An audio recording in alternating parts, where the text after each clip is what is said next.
happened to my intro? They got undersized. That's bizarre. Has it always been like that? God, I hope not. What's up, everybody?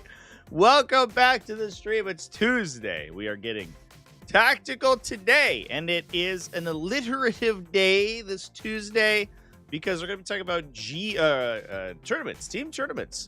It's a team tournament Tactical Tuesday time. Terrific. That's what I have to say about that. There were a couple big GTs that occurred over the weekend, or a couple big team events, I should say. The Belgium GT, I'm looking at this page, I'm like, it's a GT. It says GT at the top, but it's a team tournament. Why is it a grand tournament? I don't really understand. I don't totally get it, but 156 players. In fact, I believe the largest event of the weekend was a team event, which does happen pretty regularly.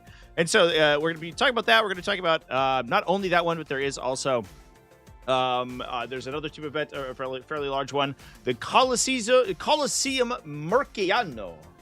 84 players as well, so we can take a peek at those winning team compositions, because I really do want to talk about what's going on with teams right now, because it does feel like a lot of players are preparing for them, and a lot of things are getting really weird. So I'm ready. I'm excited. So let's do it. What is the name of this team? BCP still cannot put a team composition under the winning team. We have to go search them separately. So this is 6 players, I guess. So 156 players, 6 players. Does that math track? I guess it does, right? 120 would be 20 teams. So it's 26 teams. It's pretty impressive, actually. Let's go. That's cool. And it seems like we are playing kind of aggro today, just looking at this normally. Now, I imagine what we're going to see is that every single army is going to have an Eldar. Eldar are kind of a good answer right now to, like, skews, like defensive skews, if you're playing for, like, just raw defensive stats, right? Because basically no monster vehicle profile can deal with this unit.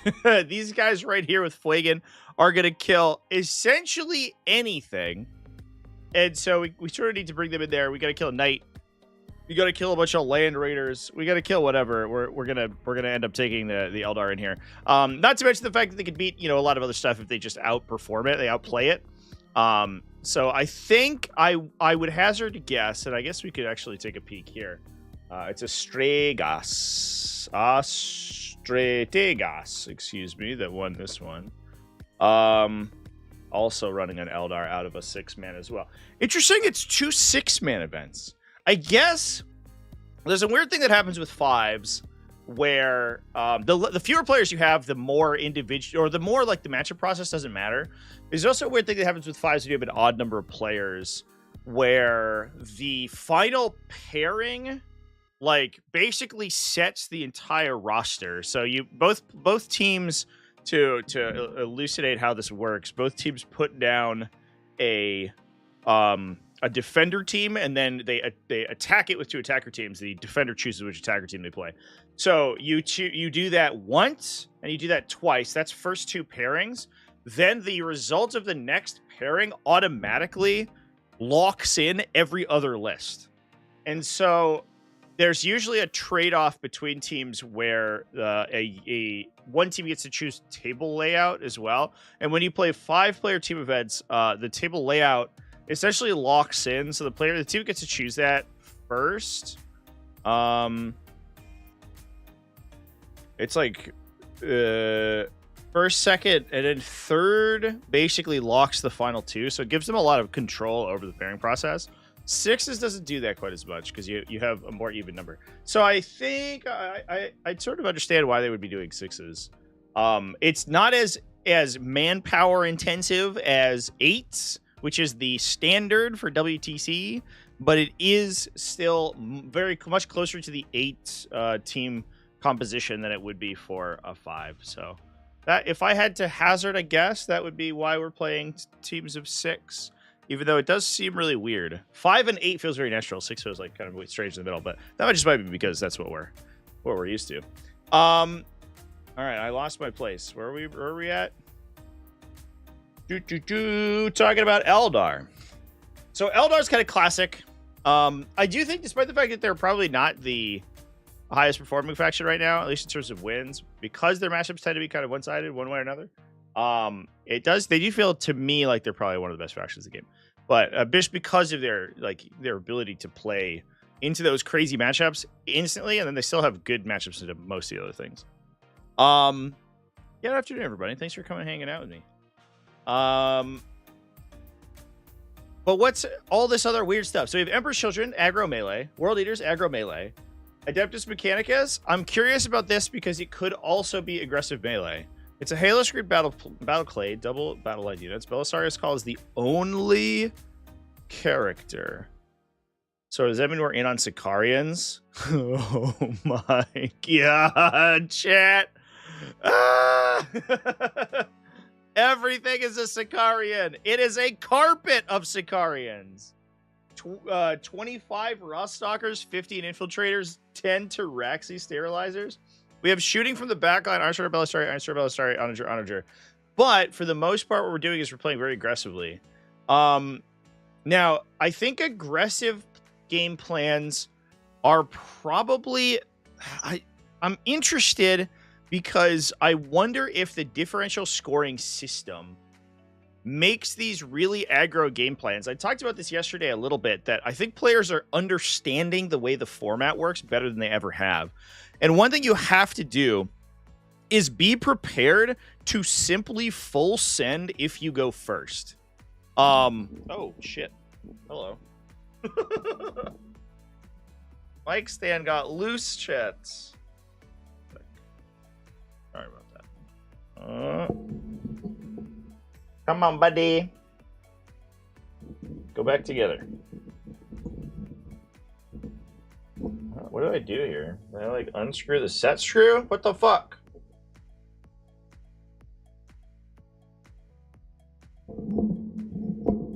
There it is. There it goes. There we are. All right. That was weird. So if you go first, your opponent has bottom 5 scoring. So what you have to do is you basically have to yeet your entire army into their face.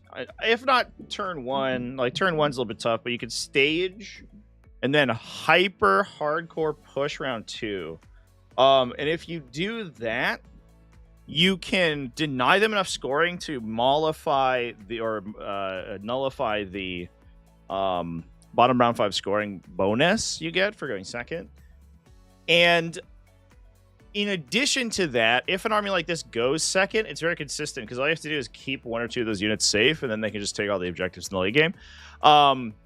In addition, fast, aggressive armies that are good at putting OC on objectives are good at dividing the scores between 2 players.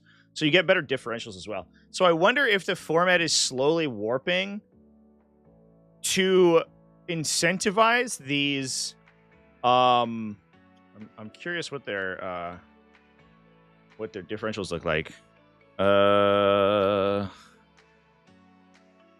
wonder if the format is warping to incentivize these big, like an aggro list to get big wins. Aeldari 20-0. Oh, poor Tom Adriani. Sad. 14-6. That's the finals. It's probably their hardest game. But we're basically, like, we're looking for essentially just going into almost any matchup that's not, like, triple. You need Eldar to beat, like, Despoilers, I guess. Gatling Cannon Despoilers. And then all these other factions, all these other armies are going to just, like, eat us, like, eating across the table. As long as you don't get killed by a predominance of, like, long-range 2-damage shooting, you can just kind of do whatever you want. We dropped a game round 1 to Tyranids. But Tyranids are very consistent at scoring. It's curious. Let's look at this World Eaters list. So this is the World Eaters list from the winning team. It's a normal list. Oh, it's 1,000,000 Berserkers. Yeah, okay. So 70 Khorne Berserkers. Let's go. Plus an Exalted 8-bound unit for the Slaughterbound. So we have a little missile, nuclear missile. Berserkers expended, switching to missiles. And then triple jackals for scoring. No chaos spawn, which is interesting, but we put all those points into more corn berserkers. Again, we're just trying to run up the score by running a bunch of high OC across the table at your opponent. Dropping into Subterranean Assault, which is interesting. We have that list. Some Maleceptors. 1 Maleceptors, Zoanthropes. Oh, they're horrifying, actually. It's just enough melee that you can't necessarily Blood Surge, like, reliably. And the Zoanthropes will kill, like, most of an entire brick every turn. They enfilading Emerge, and then they fire 6d3 plus 30 shots at d3 damage each into a Berserker unit. Wow, the one time we found use for Zoanthropes, because there's no Forge Fiend to just kill them immediately as soon as they arrive. And so I bet that these Zoanthropes were fucking horrifying. And you're hitting with the Neurotyrant in there. If you get the Neurotyrant in range, which is a little bit sketch because you're close to them. You're not shooting at the absolute 24-inch mark, so they could maybe get into melee. The Neurotyrant hits for another, what is it? Was he 2d6, 2 damage, strength 5, AP 1, 2 damage. And you're hitting on 2s, rerolling 1 sustained hits. So you're shooting on average 42 times. No, excuse me, that's not right. It's not 30 shots on average. It's plus 4 per times 6, so plus 24. So you're shooting 36 times on average. You should hit close to 100%. Maybe you're up 1. And you should sustain 7 or 8 times because you have reroll 1s.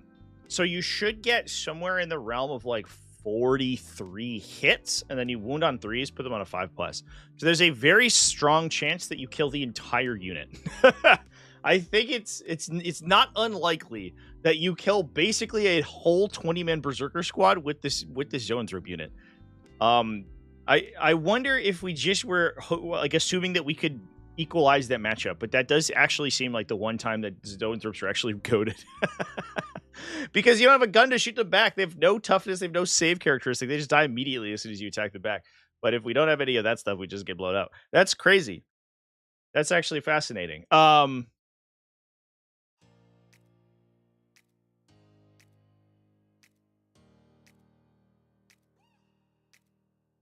We had a really close round 2. Jeez.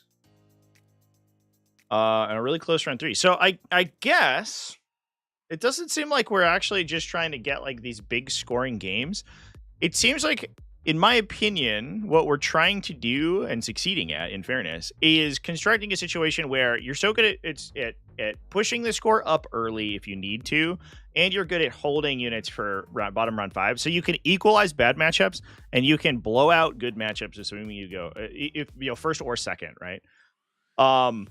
With all these like hyper aggressive armies, and then that just gives you this like really, really consistent game plan. The only downside is when you hit something that's capable of killing you at range. With a lot of these, like, obviously Adeptus Mechanicus can play around it because they could just trade. Like, you'll kill 10 Sicarian Rostalkers and you're like, no, my guys, and then you just shoot to 6 Iron Striders of the night and kill it. But you maybe don't want to give force them to take that opportunity, and you can take in the other cases, obviously, and you can take Eldar and try to angle that into armies that do have the chance of killing these hordes. Eldar, and maybe to a lesser extent Deathwatch too, which is interesting. Deathwatch is an interesting inclusion. Oops, I just closed my window.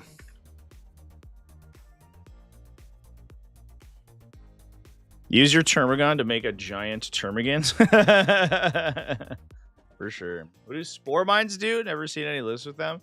Yeah, so the Spore Mine actual data sheet is it's not a real unit. it's there to be constructed by other units. Sporocysts and Biovores create them, and that's what the datasheet's for. It's basically not worth taking by itself. There was, like, the last time a Spore Mine datasheet itself was, like, worth playing was 8th edition. It was the only Infiltrator tier it had access to if you start the game down 2 CP. It was actually horrible, but you could actually... Some lists played it, so you didn't get blown out by turn 1 Infiltrate.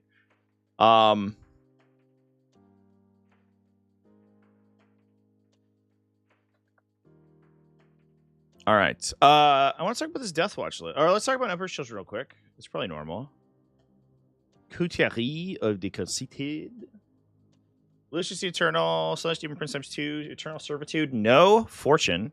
Double Lord Exaltant, not 3. Infractors for the Exaltants. Tormentors. Do stuff. Triple Flawless Blade. Triple Noise Marine. Double Chaos Rhino. Fascinating. I think we talked about the 3-man Flawless Blades and how crazy they are in Coterie if you pop off in the late game. With all the powers combined, 3-man Flawless Blades actually hit like a fucking truck. But you have to get to that point, so we need the Exaltants and the Noise Marines to kind of farm the kills early. But that's cool. It gives you... This doesn't feel quite as unga-bunga as a lot of these armies. It's a little bit more MSU, so you're able to spread around to the table quite a bit, which I think is also probably incentivized by... I imagine they played WTC terrain here, right? I guess, is there a packet we can look at?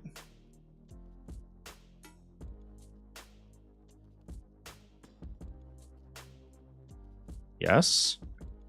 Am I going to be able to read it? Yes, it's in English. Hell yeah.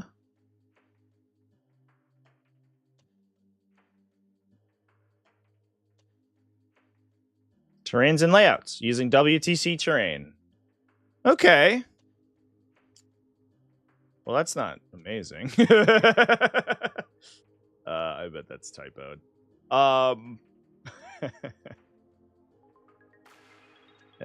So that tends to incentivize this like melee infantry play a lot more than US Open stuff. So that's another good reason that we're playing this kind of composition. We're playing all the individual little units everywhere because they can 2-inch engage through walls, so it's hard to wall screen them, and you have much narrower avenues of ingress for vehicles.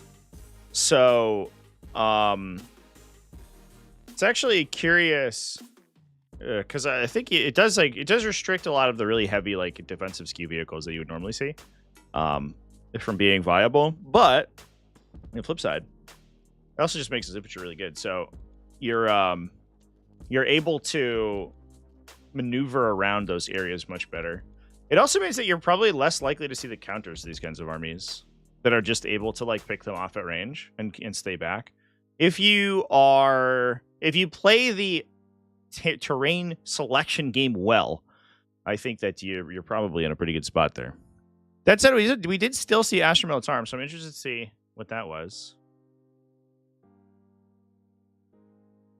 It's combined arms. There are a couple light tables, and so what it's probably trying to do is get situations where these guys get the really, really terrain light tables if we're playing combined arms.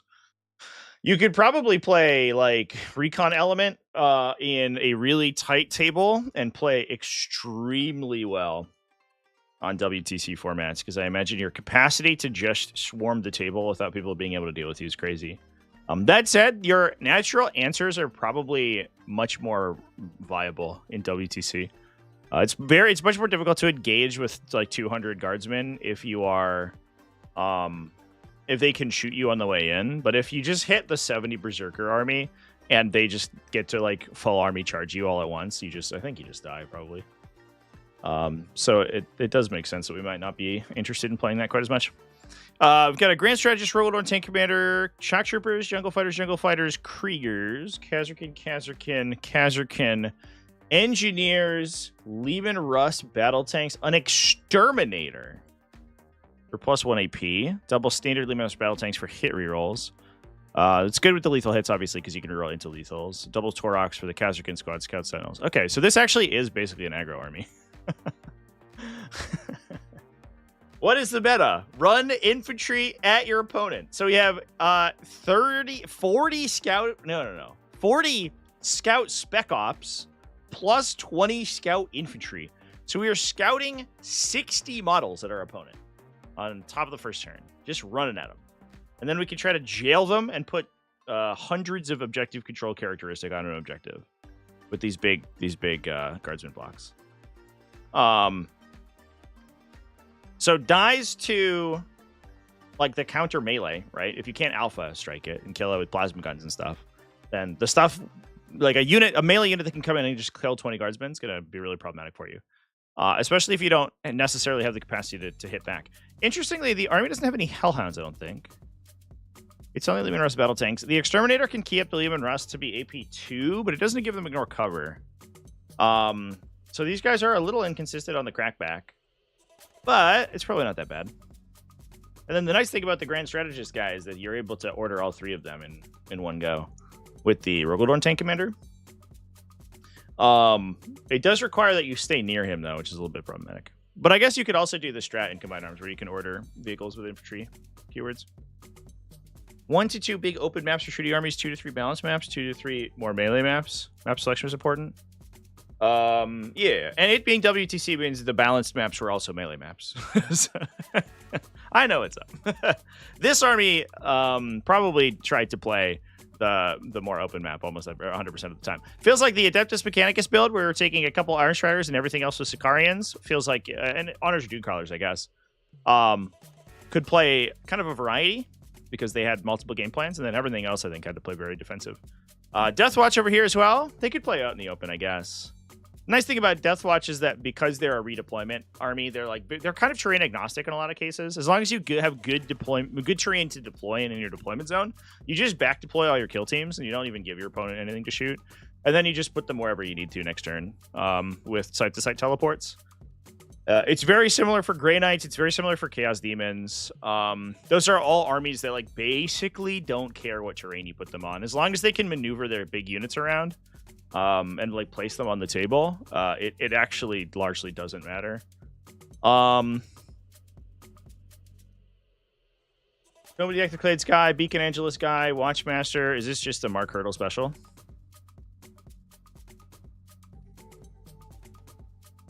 It's a little different. Inquisitor Draxus. Did we decide you could put Draxus in a kill team, chat? I am of the opinion that you can, but obviously that is not a very strongly held opinion. Because we're putting the Judiciary in one of the kill teams, the Watchmaster in the other battle line unit. We could put her with the Intercessors to make them unshootable, I guess. So you can like start them on the line and then run up. I'm actually curious about that. Is there a WTC about that?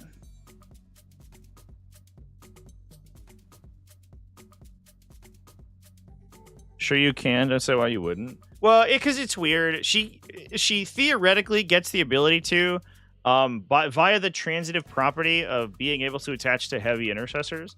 So because heavy intercessors have the correct set of keywords for Inquisitor Draxus to attach to them,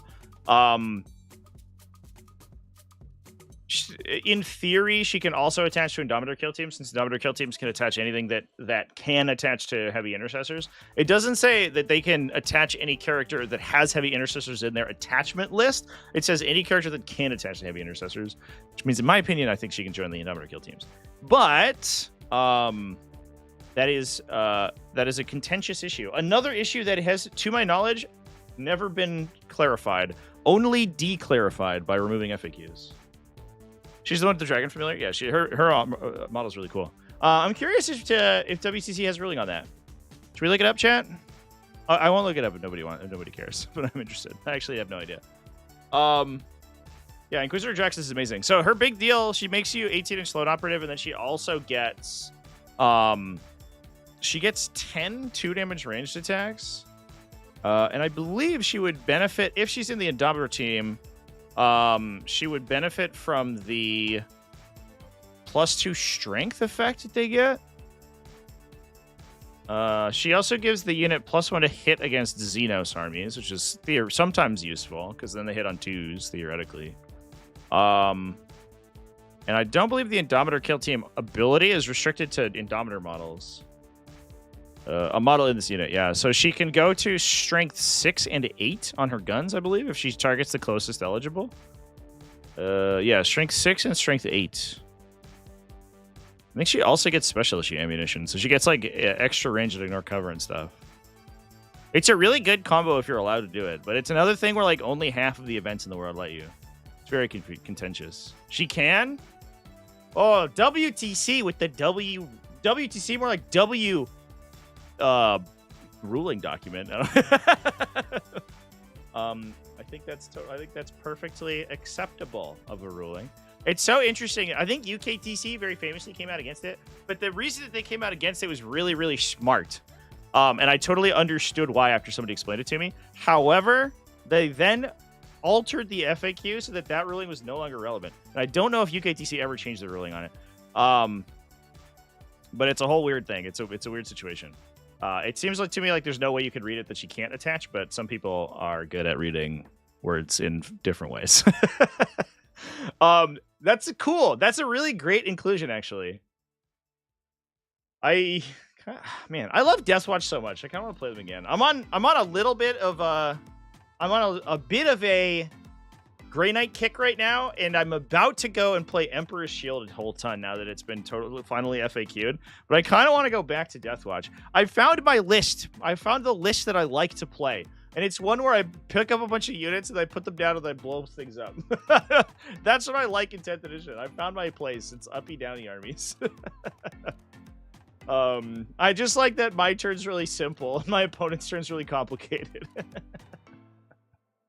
That's my favorite thing. I would much prefer to do it with big cool monsters like Tyranids or demons, but obviously Tyranids are not a real faction. That they don't exist. They're not real. United Wargamer playing doubles this weekend, friend. Had naming controls. He's space with your Blood Angels. He coached your team. Twilight Tandem? Fuck yes. That's so good. That's an incredible team name. Are you kidding me?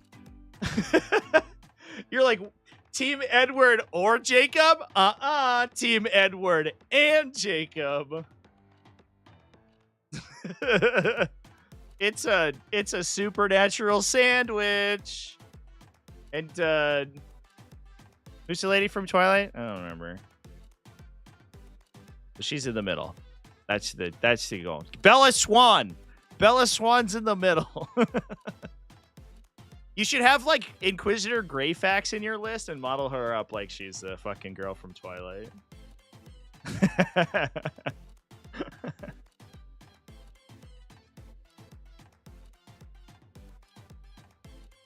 Supernatural Sandwich, also an excellent team name. Yeah, that's for like demons and Necrons or something. Bella Swania's call. 100%. Bella Swania's call. All right. I think we hit this whole list. So this is a very interesting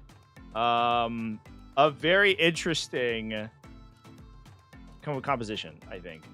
It's very aggressive. It's good at, it has two armies that can kind of like problem solve with Deathwatch and Aeldari. But otherwise, everything else just like takes a lot of table space and scores really highly.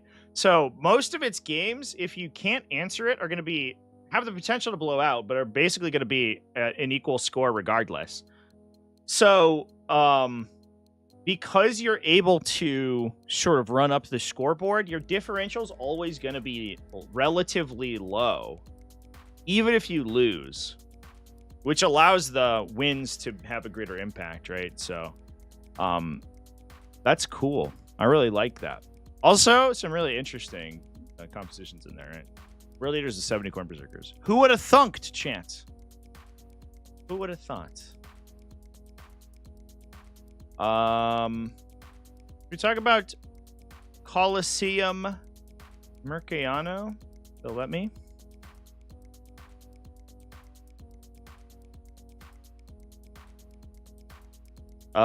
This is a little bit more what I would have expected out of a rounded team composition.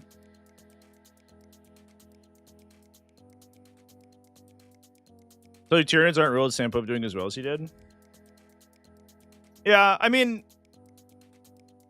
Sam's really good at 40k. I don't know. But it's also, I have to disclose. I have to like reveal my biases at least once every couple months when I talk about Tyranids, because I'm always like, I don't like Tyranids. I don't think they're a real faction. But largely, it's because I don't like 10th edition Tyranids, because the army's a lot about tanking, absorbing damage, and like just holding VPs on the table, which in fairness is fairly thematically appropriate for Tyranids in the universe, right? You're like, oh, we're just like an endless horde of bodies. But based on how Tyranids have played literally every previous edition of Warhammer 40k, it is night and day different. Because previously Tyranids were super fast and like very maneuver oriented. They would run around the table a lot. And there were builds in 9th edition where you could play like Horde mode Tyranids, but they were less ubiquitous now. And now you basically have to if you want to like score consistently. So Tyranids now are like a bunch of low quality, like kind of slow derpy guys instead of few smaller model count, like very lethal fast units. It basically went from being they were in like 8th through 9th edition, and even previous to that, to be honest, because I played them in 4th and 5th, and they were very similar. They were the Xenomorph from Aliens, and then in the update in 10th edition, they changed to being like the bugs from Starship Troopers. And I like playing the Xenomorph from Aliens. I like moving my models really far than attacking my opponent. And the bugs from Starship Troopers like running onto objectives and then dying over and over and over again. Which is, I don't know. It's not. It's in my opinion, it is decidedly mid from a performance standpoint and incredibly boring from a gameplay standpoint. It's not a particularly strong design tree, I guess. That's how I feel about it. How was the last beer? Oh, it was delicious. It was very good. Thank you so much for the beers. They're very nice. Integrated blundering strong list at the event. Blunting, you mean? Yeah, Tyranids are good at that because they score very well, right? They're just a high scoring army. Like the Biovore alone makes it so that like either you have to put utility on the back line to score, to screen Spore Mine drops, or Tyranids immediately score every maneuver secondary that they draw. Which like most other armies would just fucking like they would murder a human being. They would ritually sacrifice a child to get that level of scoring control.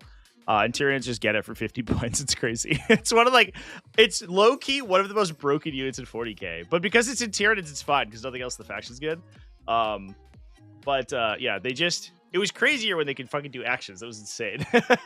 But yeah, that's in the format where your score versus your opponent's score matters, Tyranids are phenomenal because they are always gonna zero out that game, largely. So we had 4 Biovores. What the fuck? Why do you have so many Biovores? Somebody was telling me about a list. I have to look this up because I didn't. I did not see this when it happened. But I guess there was a list recently that was played at X1 to GT with max Biovores, max field allowance of Biovores, which I think is 9. Yeah, 9 Biovores. And somebody was telling me about it, and they basically just shot guns at people and killed them. And I was like, I guess that's fair. It is 450 points, but it is a lot of devastating wounded guns. So you're always like worried about losing random units to all these spore mines hitting you, which is fascinating. Yeah. Where's the Tyranid drop pod? It's not very good, to be honest. Is the downside. You don't really need it because a lot of the Tyranid stuff is it either doesn't have a normal transport capacity, so it's actually really bad at holding things, and it itself doesn't do that much. And a lot of times Tyranids they have like ways to get those units into position without having to use a Tyrannocyte, which is good.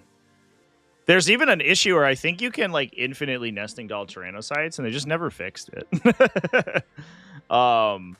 Where you can basically put your whole army into one Tyrannocyte and then deploy nothing. But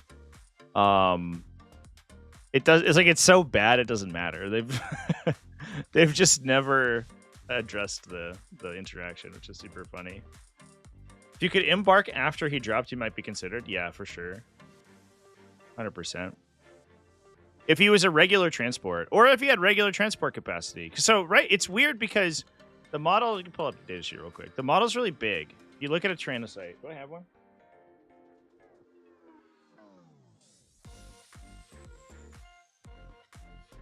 know where my Tyranids are. I have a bunch of them.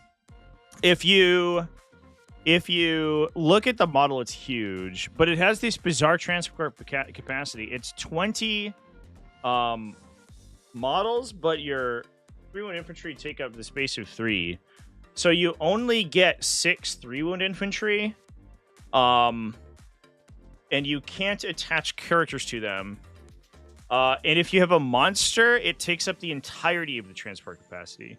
So you can't, for example, what people immediately, when the Neurotyrant got buffed so it could join Zoanthropes, people are like, I'm going to put a Neurotyrant with a bunch of Zoanthropes in my Tyrannocyte. Except you can't. Not only do the Zoanthropes take up your entire transport capacity, but also the Neurotyrant does himself, despite the fact that he's like 8 wounds or 9 wounds or whatever. He's like a little baby boy. He's basically like 1.5 Zoanthropes, but takes up the entire Tyrannocyte. So monsters like not taking up a capacity themselves is a problem, and then not being able to take 7 model multi-wound units is another problem. Because if you could deliver warriors with them, with the attachment, you might consider it as well. Because giving them like the ability to always rapid ingress midboard would be interesting. But then it's also a fucking 105 points you compare to a Rhino, and it's like the Rhino's like harder to kill, faster, starts on the table, is better at doing actions. In some cases, does more damage because this thing's like weapon skill, but ballistic skill sucks. And is also 25 points less. So like it just doesn't make sense. It's just because of turn 1 deep strike stuff. But you can't turn 1 deep strike anything that does anything. So I don't know. I guess you could do like 20 barb gaunts or something if you wanted to answer like a recon element or whatever. Like, what's up, guys? The other one I guess that's good is like Pyrovores. You can drop Pyrovores in. It'll be okay. But it is decidedly mid. Whole army except for a Ravener and a Tyrannocyte. Put the Tyrannocyte 6 inches away. I think if you bring the Tyrannocyte out of a subterranean assault tunnel, it fucks up really bad. Because I believe the rule is that the disembarking models still have to be 9 inches away from the enemy. So you can create a situation where you can close deep strike, but your disembarking models can't. So they all die, or most of them die. Whichever ones you can't fit, just fucking get stuck in the Tyrannocyte and die. So I don't know. It's got infinite rules problems. When the edition launched, if you embarked most of the monsters of the codex, actually I think almost every monster in the codex besides the Neurotyrant, if you embarked any of them into the Tyrannocyte, they immediately died because they physically could not disembark it. So they were allowed to embark, but if you weren't, I think exactly a Carnifex or a Neurotyrant, the 60 mil based monsters, you could not leave. You were trapped in there forever. So he came out.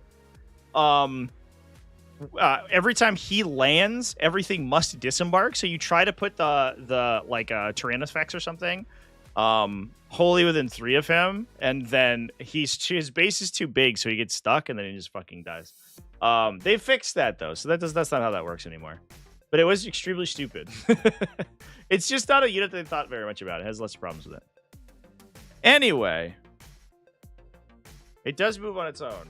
Yeah. But it moves on its own. Like, it's better than a drop pod, like a Space Marine drop pod for sure. Except the stuff you're dropping are not Stuttgart veterans or Infernus Marines. They're fucking Tyranids, like shitty ass Tyranid data sheets. So it's, I don't know. Also, drop pod's also 80 points, I think. So like in the comparison of the drop pod, it's delivering worse stuff, and it's also for some reason more expensive. Doesn't make any sense. 70 points. It's 35 points more than a drop pod. What the fuck? I don't know, chat. That's so silly.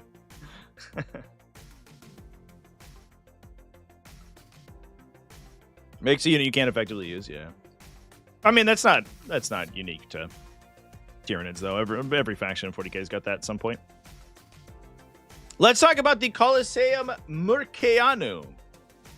We have a little bit more of a diverse roster here. It's a lot more guns. I'm interested. Can we find... I would love to find a player packet for this. Astrotegas War Games actually did a video on this. That's cool. Is there info there?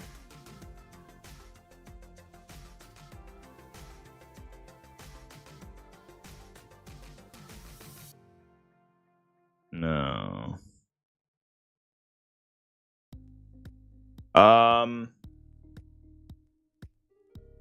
I found it.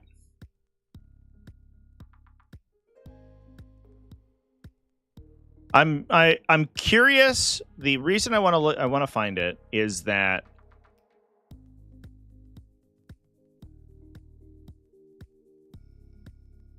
this is weird. Okay.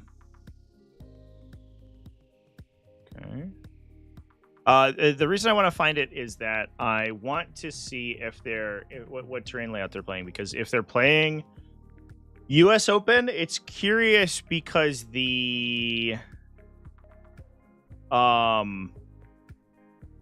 terrain very clearly influences list composition. Location, information, schedule. I imagine that this is official Games Workshop. Mesas y iconography. I bet that means map layouts. Let me translate real quick. I am not good at languages. Tables, yep. Tables. Using official Games Workshop scenery. So it is use open. So the difference between we found a way, chat. We got there. The difference is that obviously US Open layouts tend to be much more wide open, so they tend to incentivize ranged play in a much bigger way than WTC. So you can see that WTC is sort of incentivizing these really aggressive, really melee oriented armies, just hordes and hordes of idiots running across the table with high OC to take your opponent's objectives. These games are going to play a little bit more tactically because they're going to have to play a longer game. And then oftentimes the lighter layouts on US Open maps do tend to, I think, be more slanted towards range armies than even the lighter layouts in WTC maps. So you do see things like Tau, where if you can secure the open boards, Tau go crazy. Because like their capacity to control ranged lines of sight is a huge deal. What you need to do to counter that is basically play a lot of the stuff we were talking about earlier. There are armies like Deathwatch, like Grey Knights, like Chaos Demons, that really don't care about the terrain layout. They actually, even though they're usually close range oriented, they prefer more. They often, I should say, prefer more open boards because their capacity to set up on the table and make charges is much easier. So I think an interesting counter to this style of army would be to play more things that can hop around the table, and they don't ever give themselves. They always alpha strike because they're never going to be in line of sight before you come up to hit your opponent. So we have a Retaliation Cadre. That's cool to see. It's also very Retaliation Cadre is probably the best Tau list at scoring because it has the Torch Star Gambit, the shoot and scoot. So it's going to be able to deep strike units in and then hop onto objectives in a really big way. The Farsight, Cold Star Commander with Eternal Grenade Racks, Cold Star with Starflare Ignition, Starsight, Sunforge, Ghost Keel, Kroot Carnies, Krutox Rudaires, Piranhas × 3, Riptide × 3, Stealth × 3, Vespid. Classic. Plus double Sunforge. It is all Flamer Sunforge, I think. Yeah, 100% Flamers. All Flamer Sunforge is, Starsight Battlesight gives you a little bit of an out to those aggressive melee armies. Because those guys could go to AP2 thanks to the detachment ability. Strength 5 AP2 Flamers. What we have seen more recently is that you put Farsight in one of them, and then they also get +1 to wound. So they wound, if you talk about those Marine units, the Berserkers or whatever, they wound them on 2s if they're close enough, and put them on a 5+ save. Now the downside is that you might get blood surged into, but if you can set up for that, it's not the end of the world. Or you use this unit to fire second. So you shoot first, force them to blood surge into that unit, and then you shoot with that unit. And then these two with their powers combined probably like wipe basically the whole squad. So it's cool. It's neat. You love to see it. Plus, they're good at taking objectives. It's also a little bit more well-rounded, I think, than the more standard like Kauyon Monka builds. Because if you get on a bad table, at least you could just 6-inch deep strike and blow people up instead of just being like unable to draw line of sight to anything. We do have Aeldari, which I think is going to be pretty classic to the mirror match round 5. Aspect host, normal stuff for the most part. Yeah. Basically locked into Aeldari, I think, right now. They're just such a point and click adventure game into a lot of these armies that it's hard to say no. Leagues of Votann, Need Guard Oathband, kind of normal stuff. Buri Agnerson's an interesting take. He does kind of force the fight. He's another unit that's like actually pretty good if you go first, because he's kind of uninteractable early. You just deploy him on the line.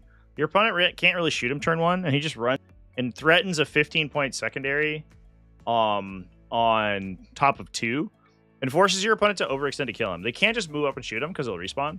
So they have to like back-to-back attack him, and then he probably just you're probably just putting too much into him, and most likely you're charging, which means then the army gets +1 to hit against you. He's a little expensive to be like basically a utility unit with extra steps, but in the universe where you're looking for differential points, it makes total sense to me.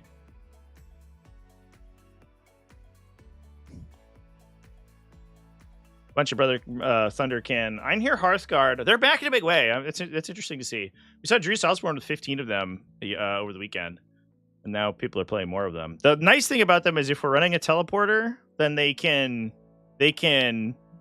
blamf in next to the land fortresses. So when things come in to attack the land fortresses, you get a counterattack, which is nice. Plus, they don't require a fight on an objective as much as the Chthonian Berserks do, because their weapon skill and ballistic skill are a little bit higher innately.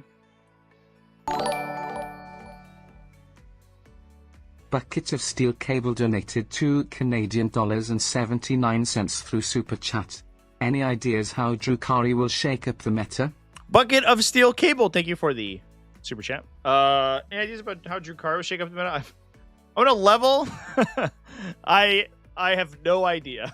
I have no earthly concept of how that faction is going to work. I think it's going to force people to play like at a baseline. I don't think this is like a hot take or anything, but with a higher incidence of Drukhari, people are going to have to take more like individual units that can sweep infantry, you know, like 5 Infernus Marines or something like that, because you can't over dedicate into Drukhari. You just die because they have a million units. So if you're throwing like 10 Marines or a bunch of Terminators or something into a Drukhari unit, you're going to kill 60 points, and then they're going to kill you in the crackback. So at a baseline, you need to take, it's probably going to force a little bit more of that. I don't know about a lot, but a little bit. It's also, it seems like a lot of the builds that are coming out of it right now are very like aggressive and like sort of jail builds where they just like turn 1, put a bunch of shit into you. And so having ways to defeat that is a big deal. So fights first, strong Overwatch kind of stuff to force them to burn CP on please don't Overwatch me, sir, in Reaper's Wager is also probably going to be relevant as well. So I think it's going to be like a lot of like lighter guns and infantry sweeping is going to be necessary, which does increase the power of what do you call it, the Imperial Knights or Chaos Knights too, because then you have less stuff to kill Chaos Knights, but we'll see. I don't know what Drukhari look like in that matchup either, because it does feel like they're a little bit underpowered from a hitting power perspective. New Drukhari points are low. Tan Mandrakes are 150. Yeah, I'm interested to see how, because speaking candidly, I have not watched the new Drukhari play. 100% of my experience with new Drukhari is when we read through the codex, basically. It seems to me like because so many of their abilities, like Mandrakes, are tied to pain tokens, the pain token economy is really, really, really, really vital. And if they don't have a really exquisite level of pain token generation, pun intended, then I could see them fall apart really quickly. So I'm really curious about that. I'm curious to see how it works. Cabalite Cartel is going to do well.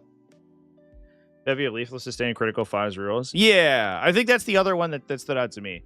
The which one's like interesting and cool. But it does still feel like Reaper's Wager is probably like the way to go for the most part. But we'll see. I don't know. I think that good Drukhari players are gonna really they're gonna sort of change the meta in a big way. So I'm fascinated to see how they shake out. Instead of anti-tank or anti-knight, we have to come up with answers to infantry spam. Yeah. And to be fair, Drukhari infantry spam isn't like other people's. Because Drukhari they have a predominance of 5-man units in transports. So like a Venom plus a Cabalite Warrior squad is like... it's like 150 points, and you get 3 individual units out of it.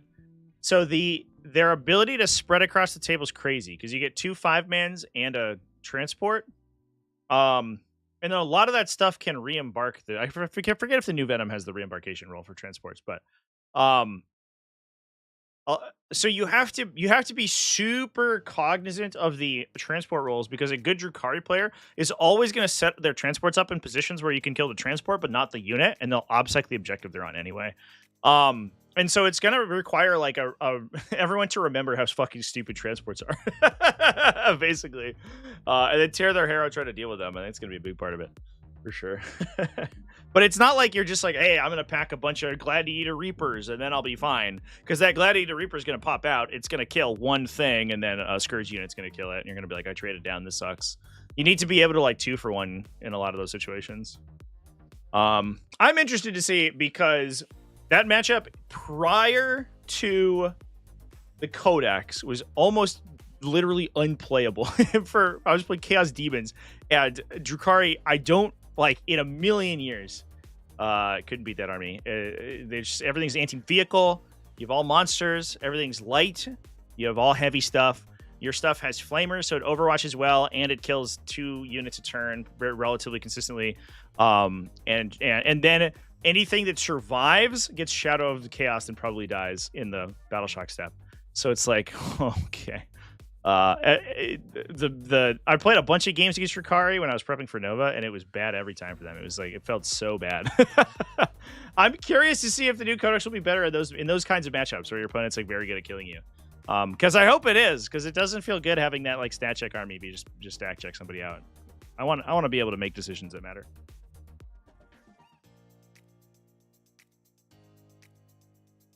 New Venom lets units within 6 inches disappear. Oh, okay. So they did keep that. Okay, yeah, I forgot off the top of my head. Can they bring back dead units? No, not whole units. In fact, like Urian Rakarth used to be in every list, and he regenerated himself once per game, and he's been removed. So they have less ways to heal units back than they did previously. So we'll see. Hot take: Scourges are better. Are they? Just because of like other army stuff change? They're basically just unchanged, right? They're entirely the same. Every faction now has a codex. I believe that's the case. Besides Chaos Demons. Chaos Demons don't, but they have like 7 detachments in an index, so they basically do. The distinction is meaningless. I think you said. I remember. I think like somebody was like, I was going through like a pregame discussion with somebody in a game, and they were like, oh, I've seen Chaos Demons, but I've never read their codex, and I was like, neither have I, man. I wonder if it exists. That'd be cool. But it's just online. It's digital content, which is cool. Pain Economy has you swimming in tokens. Okay. Well, if that's the case, Drukhari seem great. If all of their pain token abilities are just basically always on and not really a distinction, then it seems really good. Scourges are broken. 4 last cannon shots with full rerolls and squeeze behind a wall. Yeah, but they're like fucking so mid though. like strength 12. Their AP's like not quite good enough. And so they put a lot of heavy vehicles on 4-ups, maybe 3s if you have AOC smoke. Or cover plus AOC. And then like we get 1 through maybe for random damage. And then they run away. And you're like, cool, man. That was fun. I don't know. They might be better just because of detachment rules. I haven't looked into it, but in deck, Scourges were like decidedly mid. You had to take them because you didn't have any other reliable anti-tank shooting in the faction. But like, oh boy. they're expensive, they're very inconsistent, and then your opponent just gets to activate their stuff again. You're like, I hate this. Scary had 20 by basic training in turn 2. What the fuck? That's wild. 20 in turn 2? Do they trigger off their own units being destroyed? I gotta look at my Drukhari codex. Is when you destroy a unit and when somebody fails Battleshock check, right? Or is that old rules? I'm thinking old rules. Can I not find my thing? Oh, I'm just looking in the wrong folder. Sorry.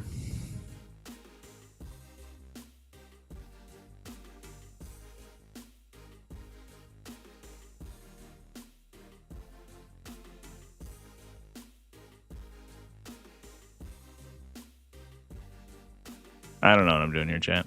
I'm gonna move on. Void Raven is a pain token generator. Oh, okay. Interesting.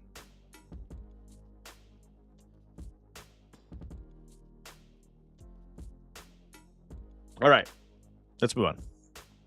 Let's talk about Star Shatter Arsenal. I don't want to talk about Drukhari until next week. I don't have to read what this new codex does until somebody wins an event with it on Best Armies. Which will happen this weekend, almost certainly. Because they just went live on Thursday. Shard of the Nightbringer. That's all right. Already, it's pretty spicy. I had a discussion with the player we had on at Battle for Salvation, who I feel bad about forgetting your name. It is Jason Hicks. Excuse me, Jason Hicks. And he had a really cool Awakened Dynasty list with double Catan shards. And we were talking about it, and I was like, I think I really like this list. And this feels a little similar, although it's Star Shatter Arsenal. I was basically like, I think I really like this list because basically it put 100% of its stock into respawning its characters. So it just had it couldn't respond the Catan shards, obviously, but it can respond Saraz, it could respond the Enagic Scorpic Lord. It could respond its like Canoptic Ray Technomancer. And then a lot of the army was just in dealing damage. So like you basically use the characters to absorb your opponent's attacks, and then you counterattack with the Catan shards. And it looked really cool and good, and I liked it a lot. And this feels like a little similar. That game's up on the YouTube membership if you want to watch that game. We played against Adeptus Mechanicus, Halo Scream Battleclade, and I think the game came down to one fight phase. Basically, that swung the game one way. It was really good. It was a great game. I think it was very stressful for the players, but it was a great game to watch. Anyway, like the final result was really cool. Dread Majesty Overlord, not a Catacomb Command Barge, Silent King, the Scarab Swarm, Canoptic Ray Sims 6, Doomsday Arc Sims 3, Flayed Ones, and Ophidian Destroyers. So a lot of backline shooting plus pretty solid amount of utility there as well. And then I like too that, what are we putting the Overlord into? Is he just vibing? He's just hanging out. He doesn't even have an attachment. He's just chilling. That's fascinating. So he's just hanging out next to all the stuff to give rerolls. Because you could just like nest him into a ruin and then like project onto the Doomsday Arcs. We're using Race as the front line, but then anything that goes into the Race, they kind of just get stuck on the Nightbringer then and start getting mortal wounded to death. So those two act as like a package and run up the middle, and then the rest of the army plays like normal Star Shatter, which is cool. Should Drukhari be using the Codex next weekend? Yeah, for sure. Thought they were already using it. No, the points hadn't been officially released. They had been unofficially released in content. Content creators had dropped them, but they had not been officially released until this past week.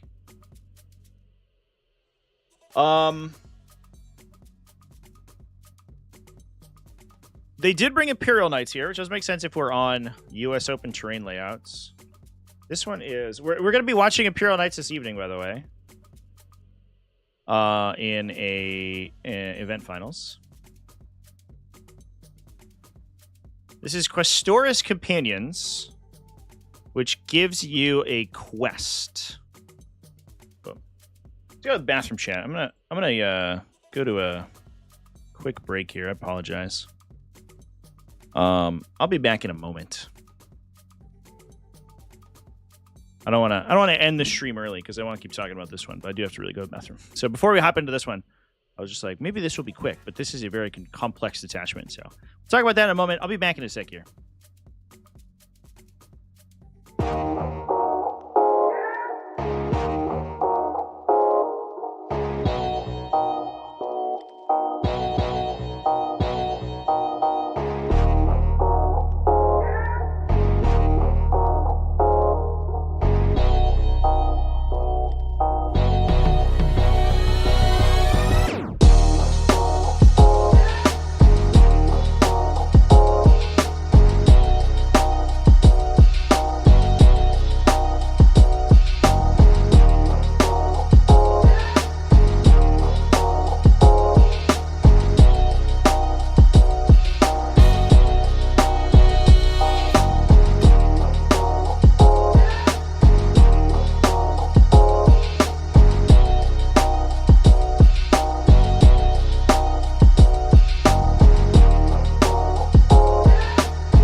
Chat, that was good timing, because right as I left, I got a package.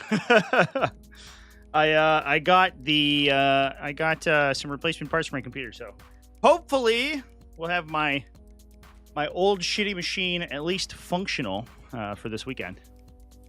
But we'll find out. Tomorrow, I think, is when we are gonna I'll probably get the rest of it. So, whew. That's it's looking spicy. All right. So we're talking about Custore's Companions, which I've never. I'm sure we read when we reviewed the Codex, but I don't know if I've seen this one at all. It's cool to see all the interesting Knights lists coming out of the woodwork right now. This is the one that gives you an additional oath each time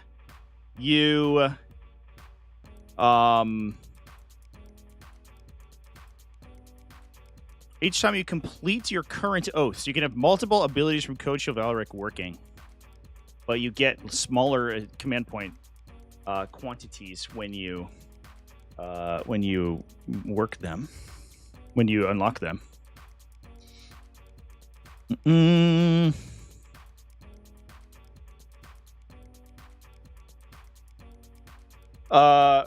We're playing Canis Rex, a Cerastus Atropos, a Lancer with Pendant of Silvered Fury, which is once per game. Oh, no. Just every time. Every time you fight, you get sustained hits too. When you select to use the when it's selected to fight, you can use the enhancement if you do. Oh, it's expended, but then once you complete your oath, you can reuse it again. So it's sustained hits 2 until you complete your oath and you do it again. But realistically, you probably only need sustained hits 2 one time, in fairness. Midnight Castellan, double Armature Warglaive, double Minister and Priest. That's cute, just for holding backline objectives. 2 Minister and Priest is interesting. But then otherwise, it's 4 Big Knights. We're kind of back to the age of the Big Knights. We saw 4 Big Knights from Imperial Knights and from Chaos Knights this last week or so. In about an hour, by the way, folks, I will be live with a T5S2 Finals game, and that is going to also feature a bunch of big Imperial Knights. So we're going to be live with that one at 6 p.m. U.S. Eastern Time, so just about an hour from right now is when we've got it going on.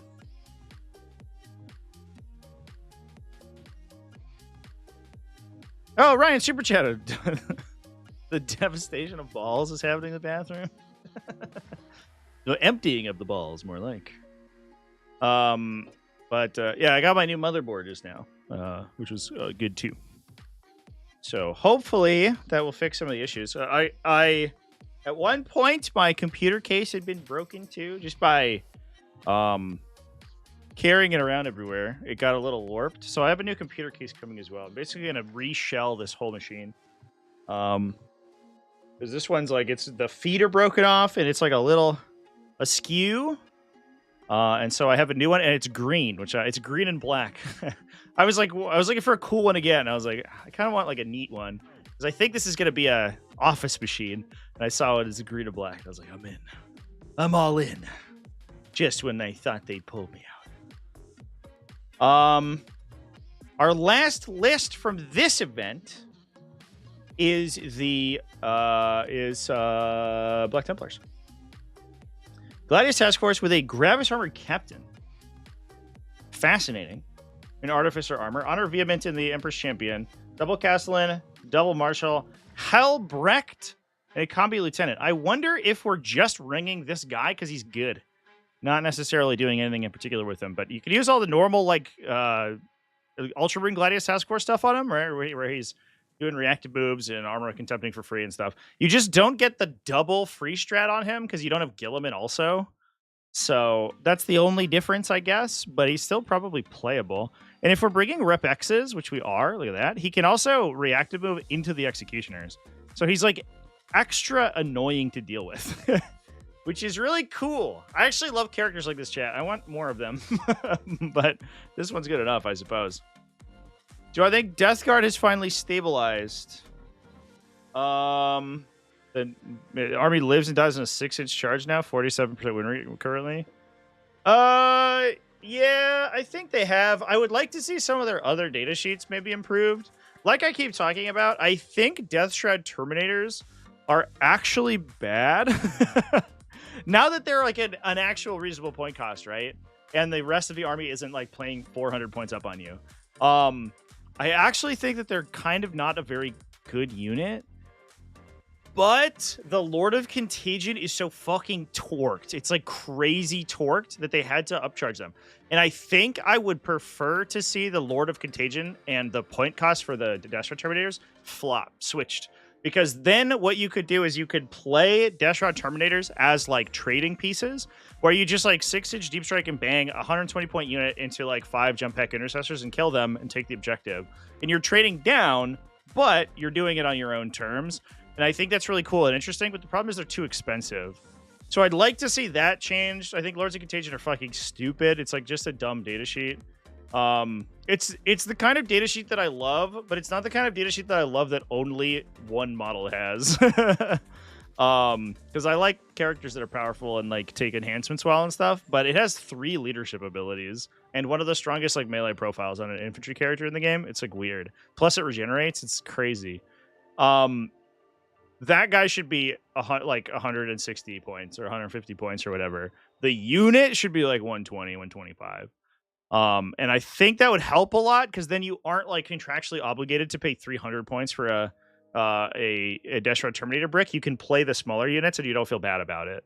I also would like to see some of the other data sheets like incentivized as well, but I think I'm fine with the spot they're in right now. They feel okay, but definitely not like too super overpowered, for sure. 10-man Plague Marines could go down. Yeah, Plague Marines are still mid, which is unfortunate. Like they do so much damage, but now you're paying out the nose for them, so it's like, man, I don't know. Replacing motherboard and a laptop? No. It's a desktop computer. It's a tower. It's a big tower. Don't worry. It's not a laptop. Yeah, I've been carrying a tower around this whole time, by the way. So my computer's under my desk. And every time I go to stream, I unhook everything. I'm at the point now after I bought a bunch of stuff for DreamHack that I have redundancy, so I don't have to literally take my whole rig up, like my whole setup apart and then move it. I have extra cameras and shit.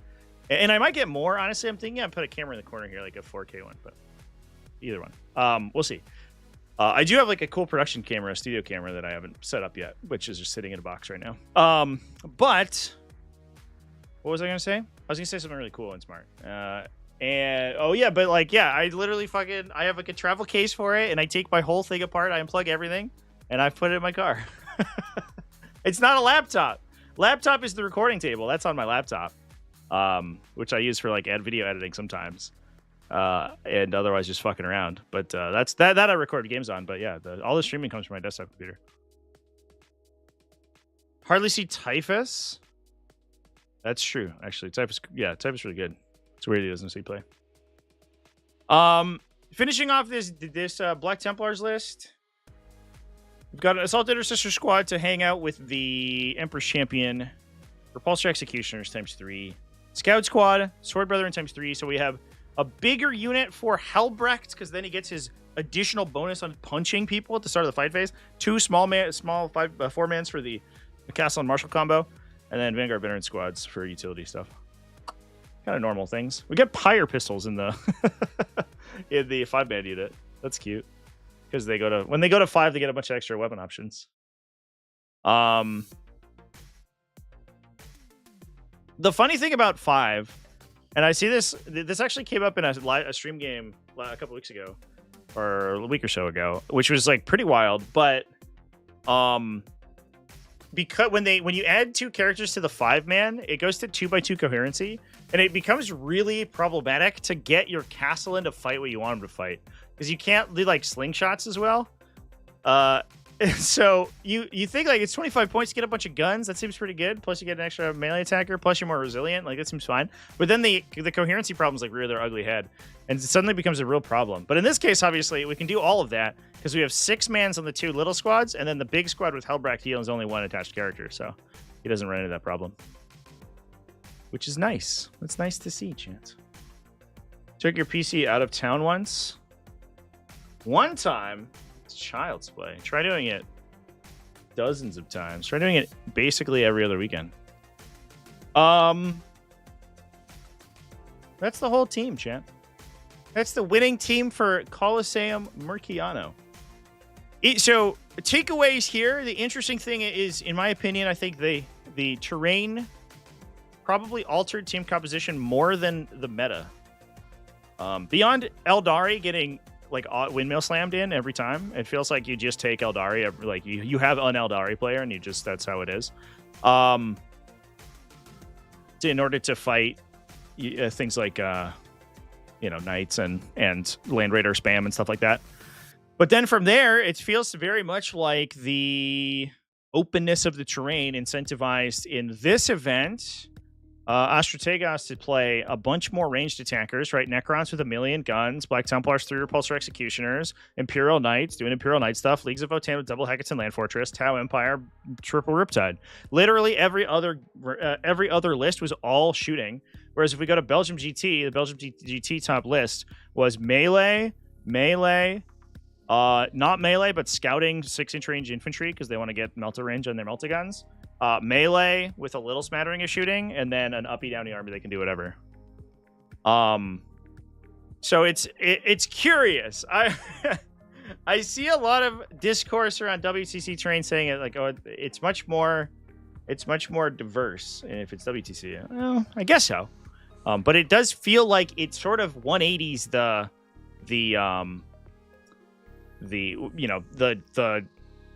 the meta from being primarily ranged oriented to being primarily melee oriented.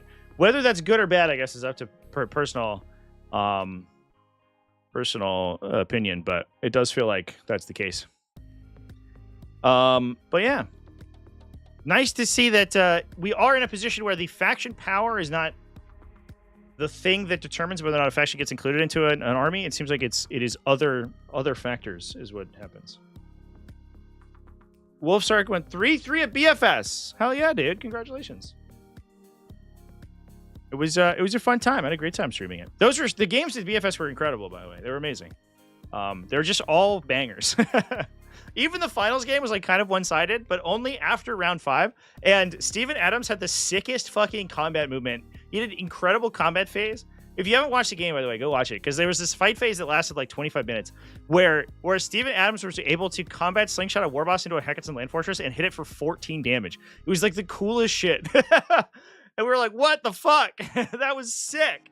And then we got to see Hearthband do what Hearthband's really good at. But it showcased what both armies, like the strength of both armies in a really interesting way. I really enjoyed it. I had a great time. Looking to start another army. Any suggestions? Like Chaos Demons. I don't know. That's what I would do. When in doubt, buy more Chaos Demons. That's what I have to say. With that, chat, I'm going to have to hop off because I have some other content I have to work on between now and the Twitch stream. But I will be live on the Purple channel in just a little bit. I will drop a link in the chat for that. Boop. There you go. There's a chat. I will be live in 50 minutes over there. Probably a little bit longer because of player setup. So 55, 60 minutes maybe.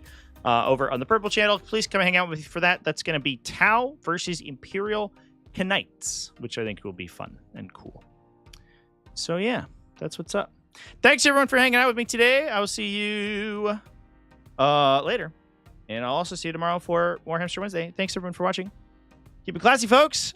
And cheers.